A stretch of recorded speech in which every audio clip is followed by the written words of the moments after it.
Hello, I'm Dave, I'm Josh. and we are here to discuss the latest buzz on the Blacktop. This isn't really a very buzzy week, but there's a couple things to talk about. I will start off by talking about Matrix 4, which I am going to be obsessed with from now until the day it comes out. And I'm going to be dissecting every single tiny piece of information I can get. And we got a delicious morsel that I have been just like savoring, where a tiny bit of footage of Keanu shooting in, I'm not sure what city it was, but it's in a city. It's in an urban setting. And I'm not going to say no spoilers because this is all speculation from this point, but I'm telling you right now, here's what's happening. And if you want to go into Matrix 4 without any idea, don't listen. But, do listen, because this is what's happening. 100%. I guarantee it. So, we have Neo. He is in the Matrix, but his body is gone, but his mind has been saved by the machines. So, we have Neo trapped on a little USB thumb drive somewhere to the side. And the scene that we're seeing is him looking at something where he's realizing for the first time that he's still in the Matrix. I got all that from 2 seconds. What do you think? Yeah, I mean, there's really nothing to tell. I've been wanting this since the third movie, so I've been planning, and my high school self wanted the Matrix re-entry so bad. That's trademark that right now. Oh, yeah. Josh's movie Matrix, the re-entry. I really can't pull as much as you're pulling from this, only because I'm not that entrenched in it right now. The casting's been interesting, because Carrie-Anne Moss is going to be in this, and we saw that she died. So will this play into your theory that the Matrix or the machines are actually with Neo's mind on a USB? And that's a very interesting point, because everything the Matrix did back then was, modems and things like that referenced the computer technology back then. So if we're immediately opening with, more modern day things, whether Neo's in the cloud or, something to that point, that would definitely be great with continuity of what the Matrix was. So yeah, I'm intrigued. I can't dissect too much from Keanu Reeves looking up in the sky at a building and just assuming that what he is he in the Matrix, or is this when he was younger and he was looking for an apartment to set up Thomas Anderson's layout? I don't know. But it's definitely interesting because of Carrie-Anne Moss is going to be in this, and is she going to be in it because they're going to use her memory from his database to have him be comfortably living in the Matrix present day? Yes, they are. 100%. Guarantee it. She's going to be there to keep him complacent, because the machines know that's the one thing that motivated him and kept him where he was. So they're like, okay, we can't just delete this guy, he's too powerful, but we also got to kind of keep him satisfied because he's the one, and he's broken out before, he'll break out again. How do you do that? You get Trinity to be his wife in this world, and both of them have aged since then, so they have both, there's no de-aging. They're going to be who they are at their current ages, living happily married life. Everything's normal until that shot when he looks up and he sees the thing he sees. Dun, dun, dun. So I don't know. I'm excited, and I'm gonna be overhyping this movie every day until it comes out. And I hope it lives up to half of what I want it to be, because and if you're a new listener to the show, which you are, because this is our first episode of Buzz on the Blacktop, Josh and I are huge fans of not just The Matrix, but the sequels. Yes. Additionally. Yes. And I am so happy, we're both so happy that they are not rebooting this. They are continuing this, because Matrix 2 and 3 are incredible films, and what the Wachowskis built was incredible, and I'm so glad to see them building on top of that and not erasing anything. We're getting more. Super excited. Yeah. And I also, would it be the worst thing if it was a reboot? Because that would fall in line with the whole computer analogies that they had with The Matrix, where basically they turned off Neo and turned him on again to see if there were any glitches or what's going on now. But yeah, it's definitely exciting because as fans of any trilogy or any, saga, sometimes you want it to just die. You don't want it to continue into a different era. Like I always go back to like Die Hard. Like the original trilogy was solid, and they started making a couple other ones. And I know you like Live Free Die Hard. I do. It's okay, but like no, we don't need more. Beverly Hills Cop 1, 2, and 2 were great, and then they did 3, and then it's like, oh, should we bring back Eddie Murphy for more? It's like, no, like just leave these movies alone. Matrix is another one right now that could bring that type of, fan base to being like, well, you'll have the fans that say like, it should have ended after 1. And I'll be like, yeah, no. And then other people that will say, well, it died. Everything, the Matrix ended. Everything came full circle. Neo sacrificed himself for humanity. So why have things start back up again? Well, because we love it so much. We want more. Yes. We want more content. And there were games that came out after the movie. There were ideas that, fans like myself probably thought of, like, wait, maybe he's not dead. Maybe, this didn't happen. Maybe, Smith wanted that to happen.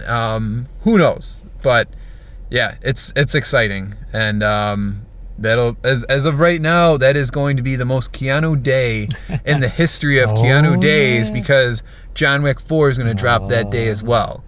So we'll see if that continues. I don't know. They can't really. They're going to keep that until it gets close, I feel like. Are they really going to put Keanu versus Keanu? Would they really do that? Would they really put me through that? I don't know. Like, how am I going to... I mean, I guess I can do a double feature that day, but still, it's like my loyalty. Which one do I go to first? Those are two things... You got to go to the original. You got the Matrix. But I love John Wick. But I love the Matrix. We'll see. Well, when it gets closer, we'll see how things are. Watch them side by side? Well, they might be the same movie. Oh, that's right. They might actually release one movie that is both. The fan theories of, Morpheus being in John Wick and all that. The connections and everything that. And it's like... Right. Yep, and this whole time the machines were running the high table. Right, okay. No, man, it makes sense, man. It's just like, if you put this in this, and it connects to here, and Jar Jar is a Sith. Exactly.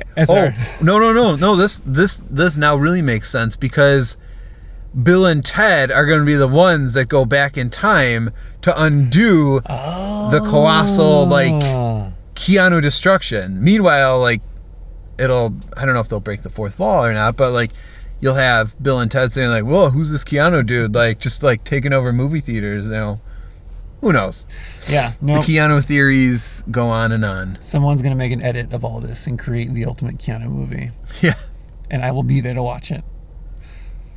There's a little movement in the Marvel universe, little talks going on. Nothing officially official at the time of this recording, but it looks like Sam Raimi is going to be doing Doctor Strange. Yeah. How do you feel about that? It is almost too perfect.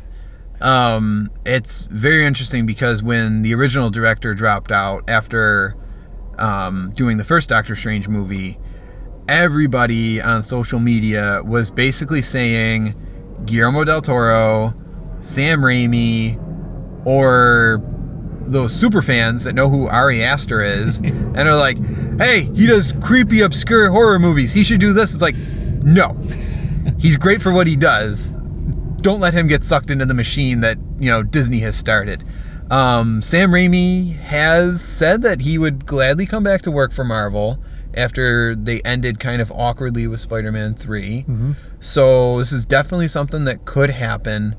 And honestly, it's such a really good fit, because if you like Army of Darkness, if you like Evil Dead, Darkman, all his weird, obscure things, this is right in his wheelhouse. Yeah. So, what do you think? Yeah. If you like Spider-Man 3, like I do. No. I mean, for what it is, like I have an affinity for movies like Jupiter Ascending and stuff that is just wonderfully bad. And Spider-Man 3 fits into that realm where it's like, it's not a good movie, but it sure as hell is entertaining. It'll keep you glued to the screen with what's happening. Might be disbelief, but one way or another, like that movie has a cult following now. Like there's a lot of people who make memes of that movie. They talk about that movie. It's not forgotten. It's not gone. That's the power of Raimi. Yeah. Is that he can take something that should be garbage and make it into something that is like watchable, beautiful trash. Yeah. I'm looking forward to it. I hope he does it. I hope they don't hamper him too much with the Marvel rules and things like that. But that might be one of the stipulations for him to go on it. Yeah. Is so like, knowing that going into it. Yeah, like I'll do this, but you gotta let me make a Sam Raimi movie. And you can't force me to put too many villains in. You can't do this to me, because you gotta let him do what he does. Yeah. And if it works out, it could be great, or it could be bad. Yeah. Because Oz. Yeah. Oz the Great and Terrible. That wasn't the greatest, but Sam Raimi, he's interesting, and I'll say like this could be an intriguing choice, a perfect fit, or maybe it's not. I don't know. I think it's definitely on the plus side. I think it's a solid choice, and it's a good pickup for Marvel to get him back and having him continue. Not in the old verse that was just Spider-Man 1, 2, and 3, but now the new, big, expanded Marvel universe that is, a big unknown now that Endgame has kind of snapped everything back into place into kind of a weird formation. Yeah. And, Spider-Man Far From Home then pushed us to, whoa, what's going on with this guy now? Is he going to be an Avenger? Because he's now America's Most Wanted. So... very interesting, but also on the point of Marvel, we got our first look, Super Bowl Sunday, of Winter Soldier. Oh, yeah. And WandaVision. Oh, yeah. And Loki. A little bit of Loki at the end. Tiny bit, The three movie, or the three, I assume they look like movies, but 3 Disney Plus series that are going to be launching this year. Whoa. Yeah, Cap may not be holding the shield anymore, but I'm fine with Falcon and Bucky carrying the torch, because they're 2 really good, really interesting characters that the Russo brothers, props to them again. Back when Winter Soldier came out, like, did anybody really know Falcon if you weren't a comic book fan? And did anybody really know that Bucky was going to come back after being killed in Captain America, or possibly killed in Captain America? But yeah, I'm 100% gung-ho, looking forward to this spin-off. And WandaVision, Dave? I don't know, man. Like, I just said I like watching, like, weird, entertaining, terrible stuff. But I don't know if Marvel is going to be able to go all in enough to make this good. Because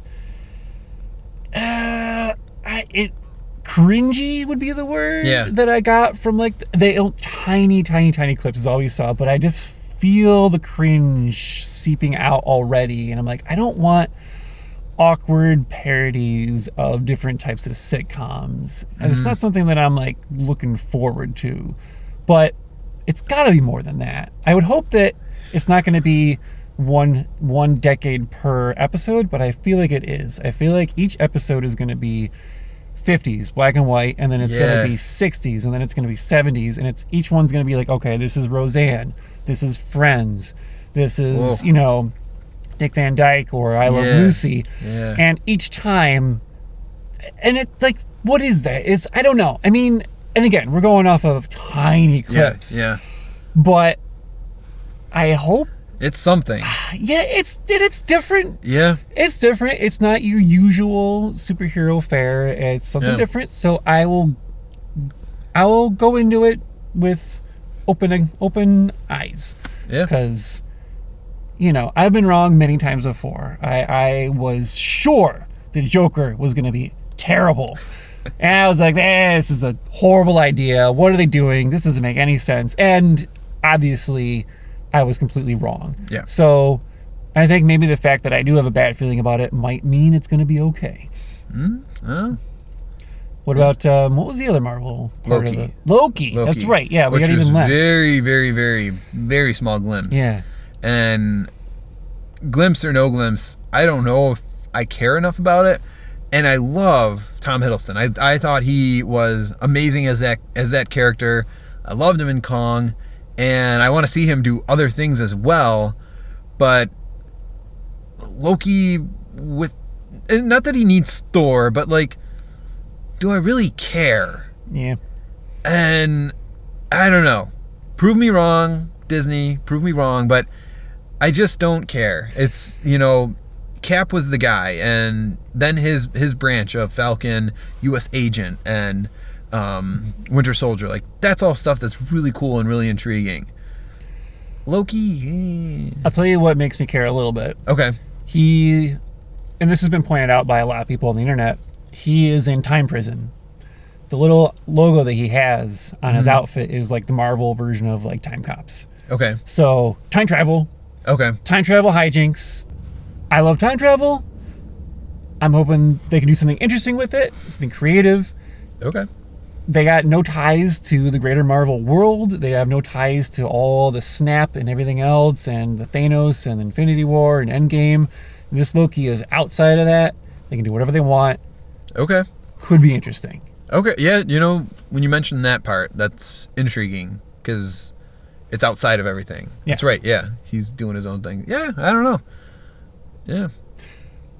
Well, thank you for listening.